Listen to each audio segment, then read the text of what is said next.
Mateo capítulo 5. La semana pasada, pues terminamos capítulo 4 de Mateo. Y Jesús comenzó su ministerio en toda la región de Galilea. Sabemos en Israel, podemos dividir Israel en tres secciones. Tenemos Judea. En Judea estaba la ciudad que se llama Jerusalén, la santa ciudad en Judea. Arriba de Judea tenemos Galilea. Tenemos Samaria. Arriba de Samaria tenemos Galilea. En Galilea tenemos el mar de Galilea, donde Jesús estaba viviendo en un lugar que se llama Capernaum. Jesús comenzó su ministerio en toda la región de Galilea. Ahí estuvieron los pescadores. Dicen un dicho, si quieres ser religioso o si quieres ser espiritual, vivir en Jerusalén. Pero si quieres ser carnal, vivir en Galilea. Porque en Jerusalén estaba el templo. Pero en Galilea estaba el mar de Galilea. Todos los pescadores vivían alrededor del mar de Galilea. Jesús, por 3/4 de su ministerio, estaba ahí ministrando en Galilea. Y en capítulo 4 dice que Jesús pasó por todas las regiones de Galilea, primeramente visitando las sinagogas. ¿Ustedes recuerdan cuál fue las 3 cosas que Jesús estaba haciendo en las sinagogas? ¿Cuáles eran las 3 cosas? Predicando, enseñando y sanando los enfermos, ¿verdad? Y la predicación, y dice que él estaba predicando el reino de los cielos. Y la predicación de la palabra de Dios o del evangelio es diseñado para guiar almas a la salvación. La predicación del evangelio para guiar incrédulos a la creencia en nuestro Señor Jesucristo. La predicación del evangelio para explicar al mundo que Cristo murió por los pecados del mundo. Por tal manera Dios amó al mundo que Él envió a su Hijo unigénito. Y Jesús vino a este mundo y fue clavado a la cruz. Fue crucificado por nuestros pecados, por los pecados del mundo, ¿verdad? Y si creemos en Jesús, seamos salvos, ¿verdad? Entramos la salvación. Pero después, ya que somos salvos, necesitamos la enseñanza de la palabra de Dios. Tenemos que aprender las Escrituras, porque uno tiene sus propios pensamientos, sus propias filosofías. El hombre puede pensar 10,000 cosas, ¿verdad? Pero tenemos que estudiar la palabra de Dios para saber el plan de Dios para nuestras vidas. También Jesús estaba sanando a los enfermos. Los milagros que Jesús hizo fueron señales, confirmando que Él era verdaderamente el Mesías. Jesús estaba enseñando, predicando y sanando los enfermos. Ahora, en capítulo 5, que vamos a ver hoy, Jesús subió un monte para enseñar a sus discípulos algo importante. No algo importante, para enseñarlos varias cosas. Si estás en Mateo capítulo 5, capítulo 6 y capítulo 7 son una sola enseñanza que Jesús compartió con sus discípulos. Es conocido los capítulos 5, 6 y 7, es conocido como el Sermón del Monte. Porque Jesús subió el monte, yo también fui a este monte cuando fue a Israel. A un lado de Capernaum hay un monte que sube y nosotros subimos el monte al lugar donde ellos creían, porque dice que era un lugar plano, que sube y después hay un lugar plano y sigue subiendo. Y fuimos a ese lugar y sentamos ahí escuchando estudios bíblicos. Pero por eso se llama el sermón del monte, porque Jesús subió el monte. Pero la primera sección, capítulo 5, versículo 1 a 12, es conocido como las bienaventuranzas. ¿Quién? ¿Las qué? Bienaventuranzas. Ok. Ahora, vamos a leer versículo 1 y 2, por favor. ¿Qué dice ahí? Muy. Viendo la multitud, subió al monte, y sentándose, vinieron a él sus discípulos, y abriendo su boca, les enseñaba, diciendo. Que dice que Jesús, mirando las multitudes, decidió a subir el monte. Cuando Jesús subió el monte, sus discípulos vinieron a él para escuchar su palabra. Los discípulos verdaderos siempre van a acercar a Jesús. Aunque hay multitudes de personas, en las multitudes no todos son creyentes. Pero los discípulos verdaderamente que son discípulos van a acercar a Jesús para escuchar su santa palabra, lo que Él dice. Y los discípulos, dice que aquí vinieron a Él sus discípulos. Ahora, este mensaje que Jesús va a compartir en capítulos 5, 6 y 7, mayormente es para sus discípulos. Mayormente los que creían. El sermón del monte era para sus discípulos, aunque más gente llegaron. Estoy seguro que eran más que los discípulos. No nada más eran los 12. Porque en el fin del sermón, mira, vamos en capítulo 7. Muy rápido para ver que no eran nada más los 12, como unos dicen y creen.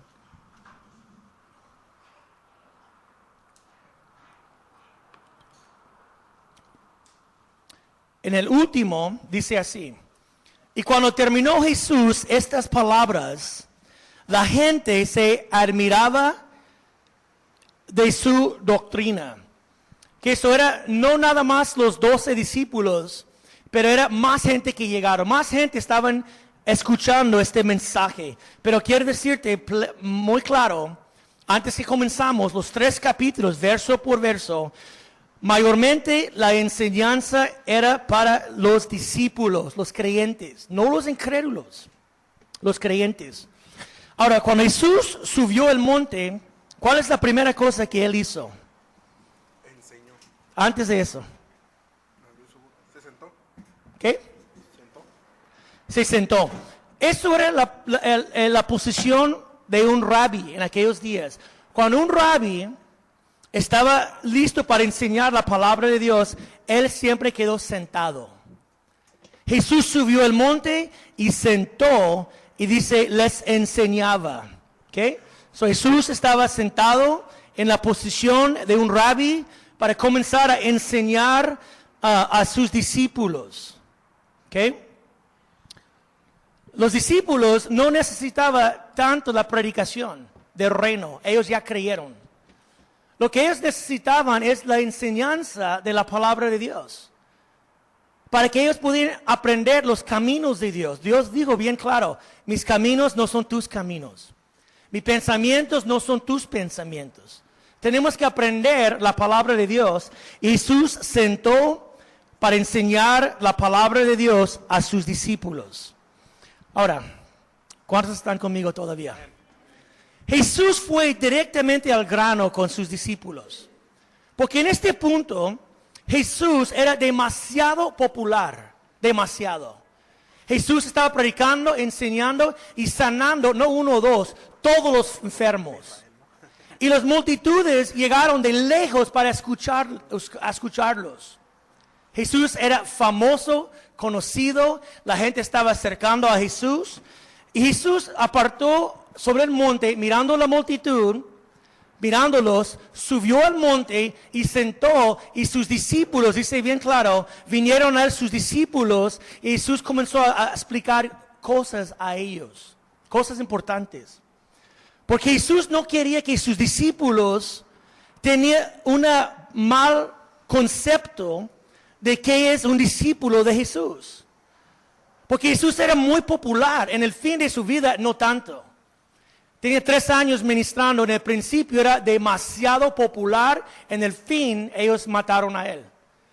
Pero en el principio era famoso, reconocido. La gente estaba buscando multitudes. Jesús, mirando toda la multitud, dijo, tengo que subir al monte. Subió, sentó en la posición de un rabí. Llegó a sus discípulos porque Jesús quiere mostrarlos. Fíjate, no tener un mal concepto de qué es un discípulo verdadero. Porque un discípulo no es alguien que es popular, a decir. Siendo un discípulo no es alguien que es importante o alguien reconocido. Siendo un discípulo de Jesús no es una posición o un puesto de fama ni de gloria. Y ellos podían malinterpretar el asunto. Porque pueden decir, wow, mira, tanta gente está siguiendo a Jesús y estamos en el grupo pequeño de Él. Man, podían sentir orgullosos. Sentir importantes. Sentir, wow, man, mira lo que está pasando. Todo el mundo está siguiendo a Él y estamos con Él. Y, wow, tal vez la vida va a ser bien curada, bien tranquila. Si vamos a la tienda, van a dar una soda gratis. O donde andamos, van a pichar un taquito, van a darnos un reconocimiento porque andamos con Él y todo el mundo está siguiendo a Él. Y Jesús dijo, no, man. Sube al monte, siéntate. No quiere que tú agarres un concepto que no es acerca de un discípulo. Jesús quería que ellos saben inmediatamente las características que Él, que Él requiere en sus discípulos. Él subió y dijo, tú me de rollo, no es fama, ni fortuna, ni posición, ni puesto, ni reconocimiento. Quiero decirte, un discípulo mío, yo requiere esos requisitos. Y en versículo 1 a 12 hay 8 requisitos que el Señor requiere en sus discípulos. Pero créeme, las características de un discípulo es lo contrario de lo que el mundo piensa. Fíjate en eso. Los requisitos que el Señor pide son lo contrario de lo que el mundo pide, lo que el mundo piensa. Es totalmente una revolución. Jesús estaba diciendo, ustedes, va a ser mis discípulos, yo requiero esas características en sus vidas. No va a ser fama, no va a ser popular, no va a ser reconocido, no va a ser nada de eso, pero yo te pido un carácter cambiado, un carácter diferente. Amén. Y Jesús comenzó a enseñar a sus discípulos lo que es un discípulo verdadero. Pero también, interesante, porque te digo, parece como una contradicción de lo que el mundo dice. Pero ¿sabe qué, hermanos? La verdad es, Jesús va a decir claro, si podemos hacer y vivir como Él pide, ¿cuáles son los resultados? Dice, bienaventurados. Bienaventurado, digo 8 veces. Cada vez que Él dio una cualidad de carácter, digo, bienaventurado los pobres en espíritu, bienaventurados los mansos, bienaventurados los que lloren, bienaventurados, porque Él dijo, si tú puedes hacer y vivir como estoy diciendo, tú vas a ser bienaventurado. ¿Cuántos de ustedes saben lo que quiere decir bienaventurado? ¿Alguien? La palabra bienaventurado quiere decir, más que todo en su sencillez, feliz. Feliz. Bienaventurado o feliz eres. ¿Usted no quiere estar feliz? ¿Cuántos quieren estar feliz? ¿Cuántos quieren andar aguitados y tristes todo el día? Nadie. Pero si podemos formar esas características en nuestras vidas, podemos tener una felicidad. Pero es una contradicción al mundo. El mundo dice, si quieres ser feliz, tú tienes que vivir así, en esta manera. Jesús dijo, no. Si tú quieres ser feliz, tienes que cambiar su manera de pensar. Mi camino no es tu camino. Mis maneras no son tus maneras. Si tú quieres ser bienvenido, bienaventurado, bendecido, feliz, tienes que agarrar y armarte con esas características. Que hay 8 que vamos a ver ahorita. Pero vamos a verlos uno por uno, ¿ok? Ahora, ¿cuál es el primero? Versículo 3. Bienaventurados los pobres en espíritu, porque de ellos es el reino de los cielos. Parece como una contradicción inmediatamente. Feliz son los pobres en espíritu. ¿Qué quiere decir eso? ¿Qué quiere decir Jesús cuando él dijo, bienaventurados los pobres en espíritu, porque de ellos es el reino de los cielos? ¿Qué quería decir Jesús con eso? ¿Qué quiere decir pobres en espíritu? ¿Qué estaba tratando de comunicar con sus discípulos cuando él dijo, nada, no sigue la idea del mundo, de esa multitud? Vamos para arriba y déjame decirte cosas al grano. Bienaventurados los pobres en espíritu. ¿Sabe lo que está refiriendo Jesús en eso? Los que reconocen su pobreza espiritualmente. Bienaventurados los que conocen que son ¿cómo se dice? ¿Banco roto? Banco rota espiritualmente. Dices, ¿qué? Mira, Dios quiere que tú y yo sabemos. Alguien que es pobre en espíritu sabe que en mí no hay nada bueno. En mí no hay nada bueno, no hay nada que agrade a Dios. En mí espiritualmente estoy en banco rota.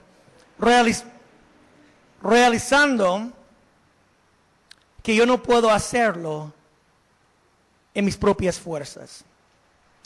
Alguien que es pobre en espíritu reconoce su necesidad.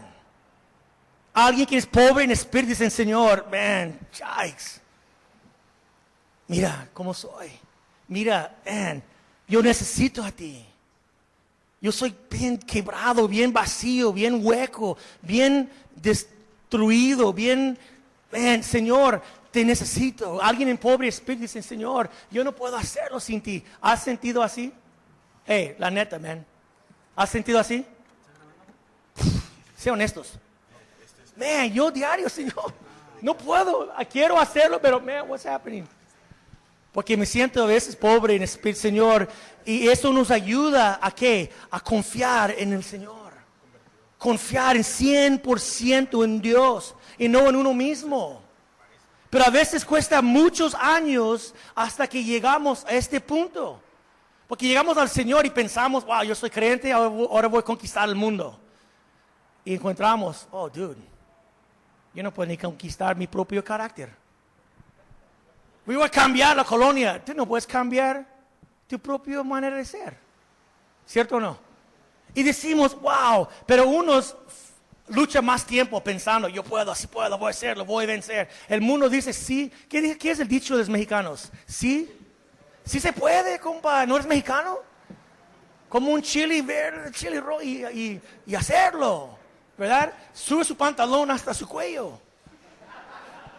Mete su estómago, saca su pecho. Peinar su pelo. Ir al gimnasio. Tú puedes vencer el mundo. Tú eres más que... Y dice la palabra de Dios que somos más que vencedores en Cristo Jesús. Dijo Pablo, y no tengo ninguna confianza en la carne. Pablo era quebrado al suelo, aplastado, para que Pablo pudiera confiar. Y dijo Pablo, yo no tengo ninguna confianza en mí mismo.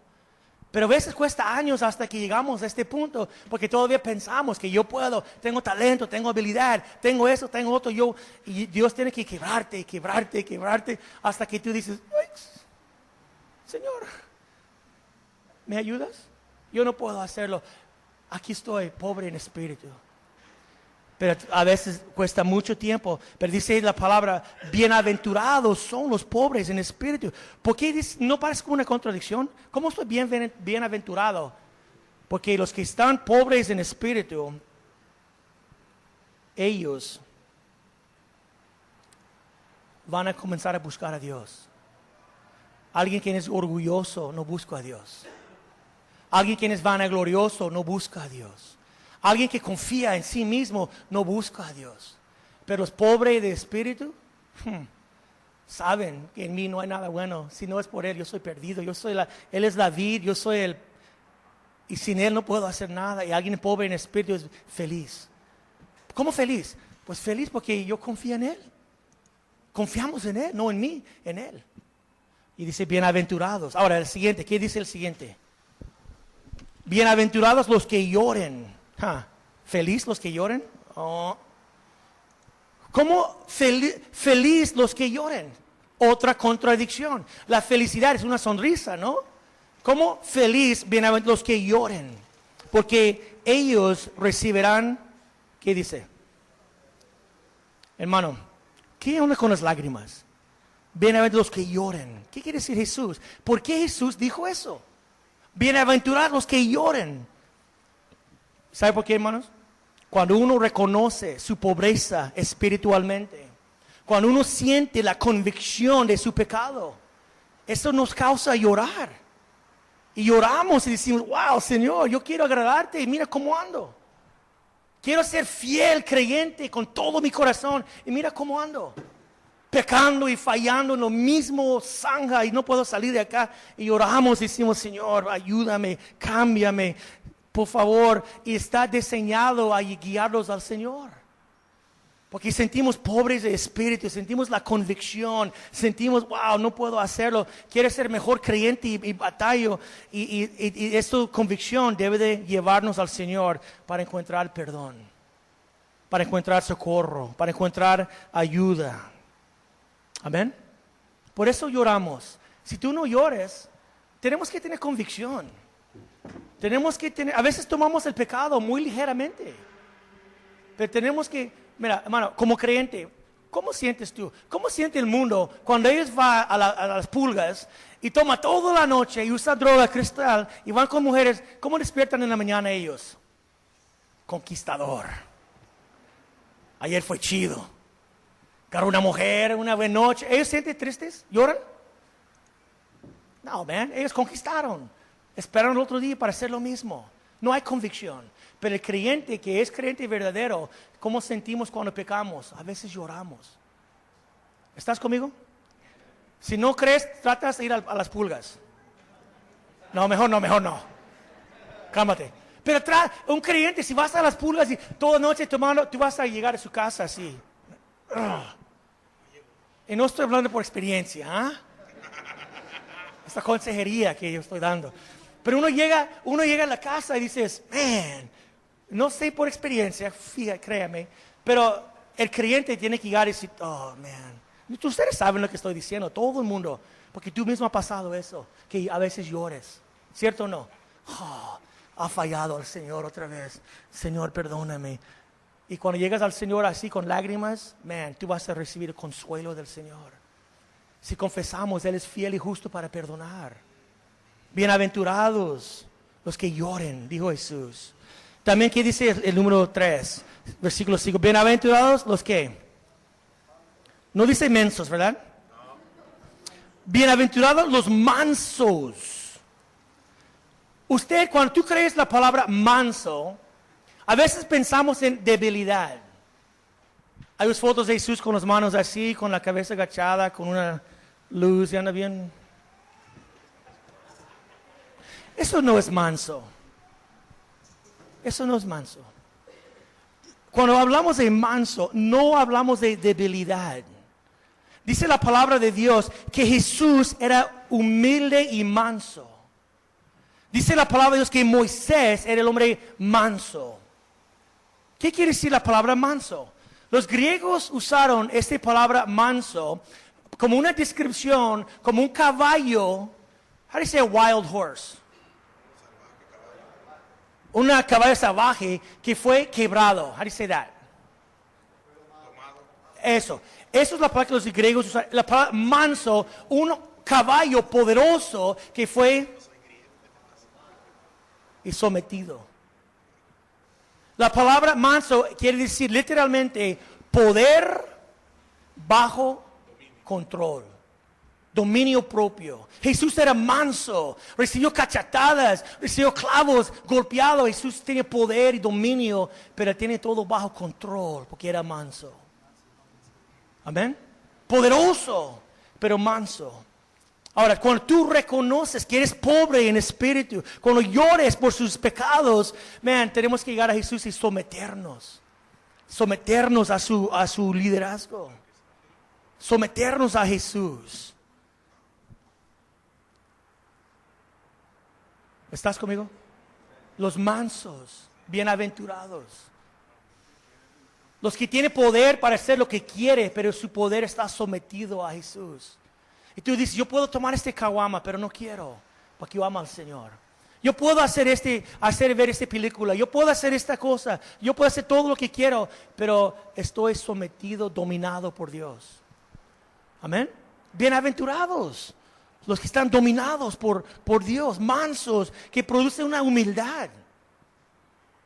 Alguien manso tiene humildad a decir, hey, yo no soy nadie, man. Dios me salvó. Dios es poderoso. Dios es que hizo la obra en mí. Amén. Ahora, ¿qué es el siguiente? Versículo 6. Bienaventurados los que tienen hambre y sed de ¿qué? De justicia, porque ellos serán...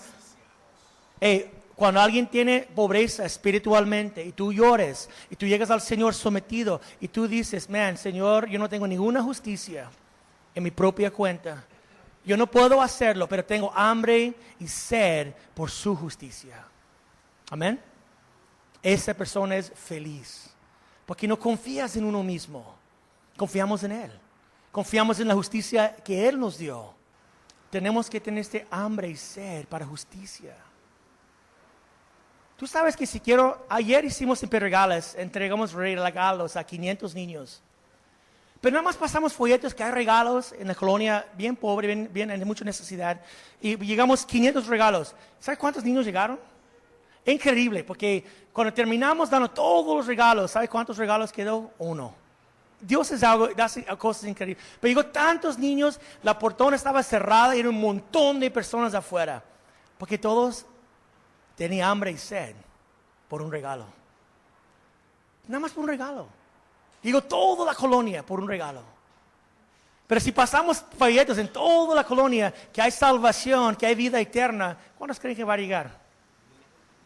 ¿Una multitud? Porque la gente no tiene hambre y sed para justicia. Pero nosotros, Jesús dijo, una característica de mis discípulos es que tienen que ser pobres de espíritu, mansos, los que lloran y los que tienen hambre y sed para justicia. Amén, una vida recta, una vida delante de Dios recto.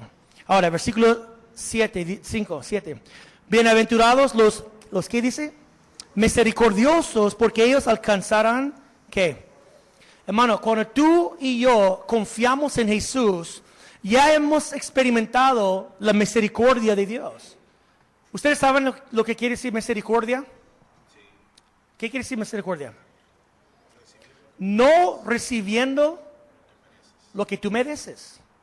Una vez leí una historia que Napoleón estaba sentado en su silla para matar a uno de sus generales y llegó uno de sus líderes, no sé si era general, alguien en su ejército, y llegó él y dijo Napoleón, tú mereces la muerte y vas a morir hoy mismo. Y su mamá gritó y dijo, Napoleón, Señor, perdón, te pido misericordia. Y él dijo, este hombre no merece la misericordia, señora. Y él dijo, pues no es misericordia si él merece. No digo así. No, ella dijo, no es misericordia si él merece. Y dice que Napoleón sentó pensando y dijo, bien dicho, señora, lleva a su hijo. Voy a mostrar misericordia, llévalo.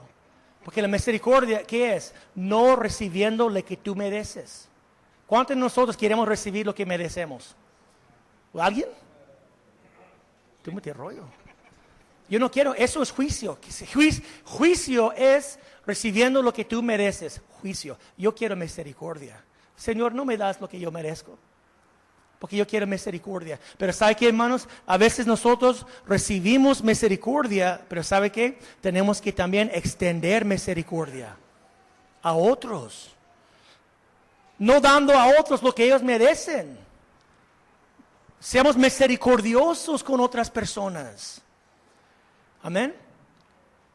Pero a veces recibimos tanta misericordia de Dios, encontramos a alguien que nos debe y nos rasgamos por la garganta. Cuate, mira lo que hiciste a mí. ¿Entiendes? Hay una parábola que Jesús dio, una historia de un hombre que fue perdonado mucho, tiene una deuda increíble, millones y millones de dólares. Llegó al rey y el rey dijo, págame lo que debes porque voy a echarte en el bote. ¿Y sabe lo que dijo el Señor? Señor, perdóname, voy a pagar todo lo que debo, dame chance. Y el rey dijo, ¿sabe qué, mijo? ¿Cuánto me debes? Ya, no me debes nada, vete en paz. El hombre salió bien contento, pero saliendo encontró a alguien que debía dinero a él. Y dijo, ¿cuánto me debes? ¿Sabes qué? Me pagas una vez. Y dijo, perdón, ten misericordia, no tengo, pero voy a pagarte. Nah. Al bote. Y fue tirado, y alguien miró eso. Y fue con el rey. Dijo, rey, ¿recuerdas? El hombre que tú perdonaste tantas cosas, él fue a agarrar a alguien que debía menos y echó a él en la cárcel. ¿Cómo ves? Y el rey dijo, tráemelo ahorita mismo. Y cuando él vino, el rey dijo, tú mal siervo. Te perdonó tanta que me debía y tú no podías perdonar a su vecino algo tan pequeño. ¿Sabes qué? Agárralo todo, quémalo y eche todo te echo en la cárcel. Afuera de mi vista, mocoso. Pero a veces, fíjate, a veces somos así. Perdóname todo. Y cuando alguien hace contra nosotros, guardamos rencor. Guardamos el sentir y nunca olvidamos, nunca soltamos. ¿Estás conmigo? Queremos, ten cuidado porque dice, bienaventurados los misericordiosos porque ellos alcanzarán la misericordia. Es como diciendo, hay una oración peligrosa, no debes de orarlo. Se llama Nuestro Padre. Perdona mis deudas como yo perdono a los demás. Es peligroso. Perdóname al mismo grado que yo perdono a otros. Yikes. ¿Tú quieres este tipo de perdón al igual grado que tú perdonas a otros? No. Pero dice, los misericordiosos alcanzan misericordia. Lo que tú recibiste de Dios, tienes que extenderlo a otros. Misericordia. Amén. Perdona. No da lo que merecen uno. Dice, tú mereces este castigo, pero te perdono. Te muestra misericordia. Voy a ser misericordioso contigo. Pero a veces, guardamos rencores, tenemos nuestro cuaderno, ¿no? Y todo escrito, lo que hiciste, cuánto hiciste, cómo hiciste, y nunca voy a olvidar lo que hiciste. Eso no es el perdón, no es misericordia. Ojalá que Dios nos trate a nosotros la misma manera que hacemos. Ahora, ¿dónde estamos? Bienaventurados los limpios de corazón, porque ellos verán ¿a quién? Hermano, cuando llegamos al Señor, es increíble, porque Él nos purifica. Él nos purifica por fe. Mira, soy pobre en espíritu, estoy llorando por mis lágrimas, quiero llegar a ti sometido, quiero buscar su justicia. Y lo que pasa es un lavamiento increíble. Dice la palabra de Dios, y ninguna diferencia hizo entre nosotros y ellos, purificando por la fe sus corazones. Y Dios nos ha purificado. Pero también, como cristianos, tenemos que tratar a buscar y mantener la pureza para que podamos ver Dios en nuestras vidas. Si tú quieres ver Dios en tu vida diario, tenemos que mantener la pureza. Dice, bienaventurados los de limpio corazón, porque ellos verán, ¿quién? A Dios. ¿No quieres ver Dios? Una relación íntima con Dios, busca la pureza, purifícate, ¿verdad? Mantener la pureza. Ahora, terminando, un día. Dice, 9, bienaventurados los pacificadores, porque ellos serán llamados, ¿qué? Hermano, tú y yo, como cristianos, tenemos paz con Dios. Estuvimos antes enemigos de Dios, pero ya fuimos reconciliados. ¿Estás conmigo todavía? ¿Me oyes? Estuvimos enemigos de Dios, pero fuimos reconciliados. Ahora tenemos paz con Dios por medio de nuestro Señor Jesús. Amén. Ahora, dice aquí, bienaventurados los pacificadores. ¿Qué quiere decir eso? Los que hacen paz, los que buscan paz, los que ayudan a otros a reconciliar.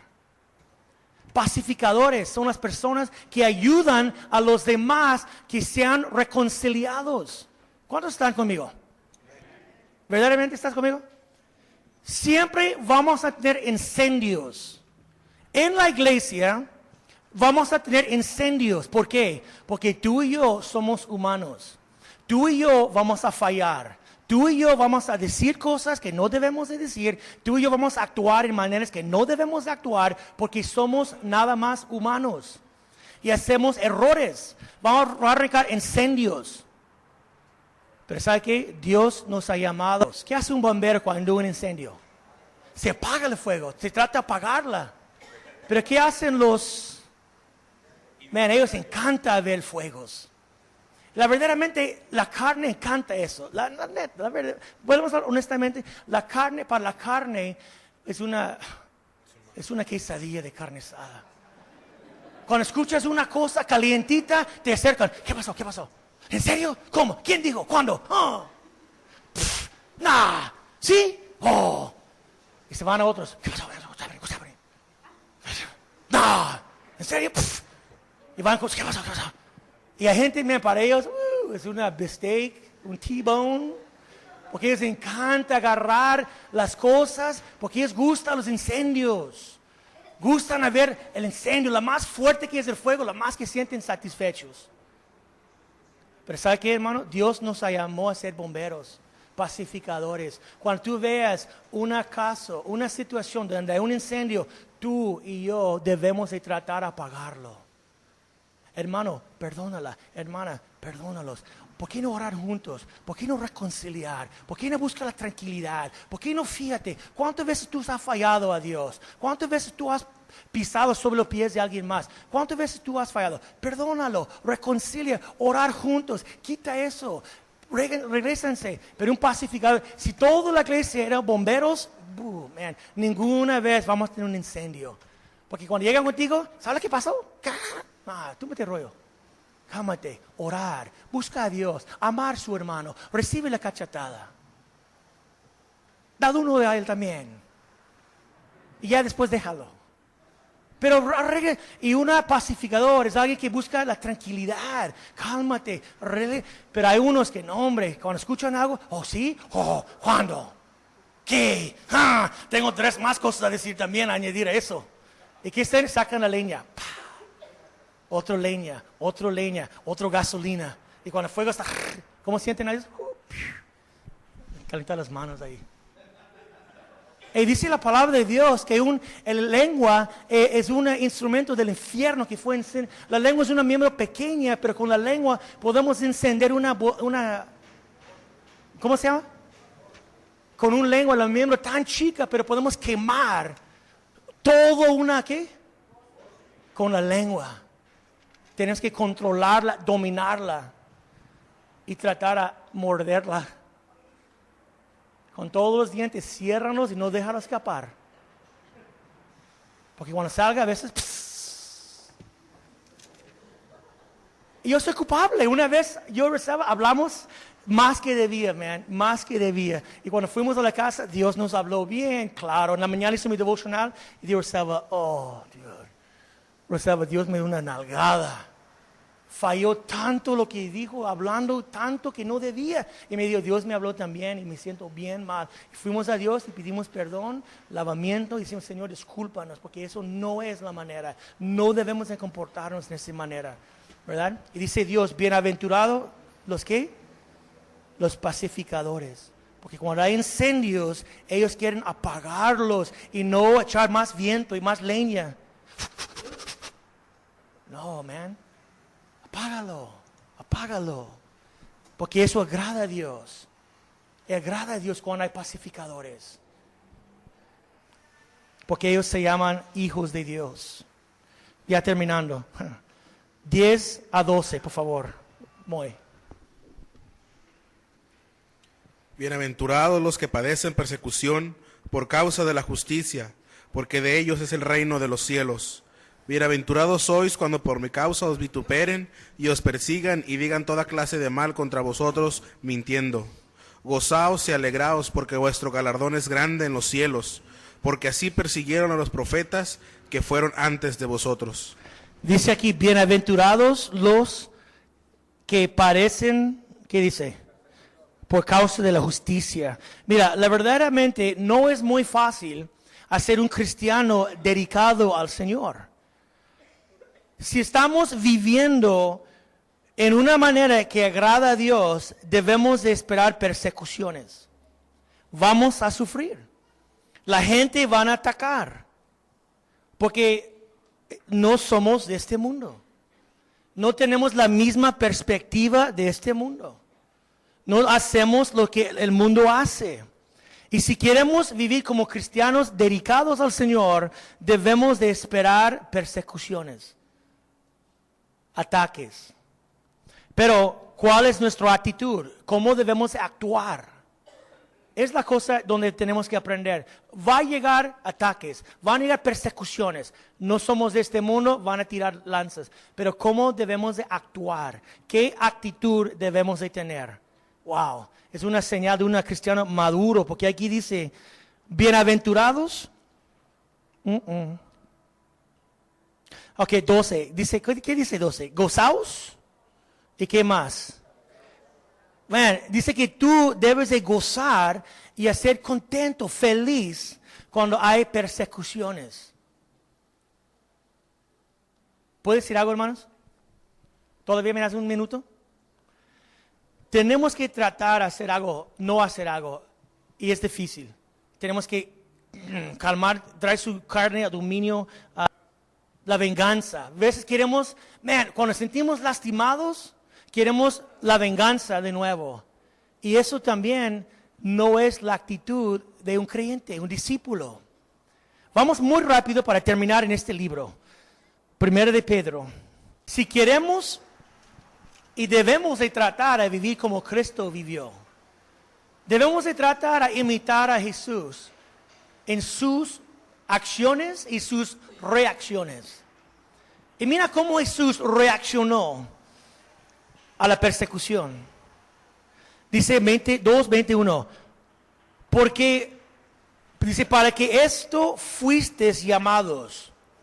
Porque también Cristo padeció por nosotros, dejándonos ejemplo, para que sigáis sus pisadas. El cual no hizo pecado, ni se halló engaño en su boca, quien cuando le maldecían, ¿qué dice?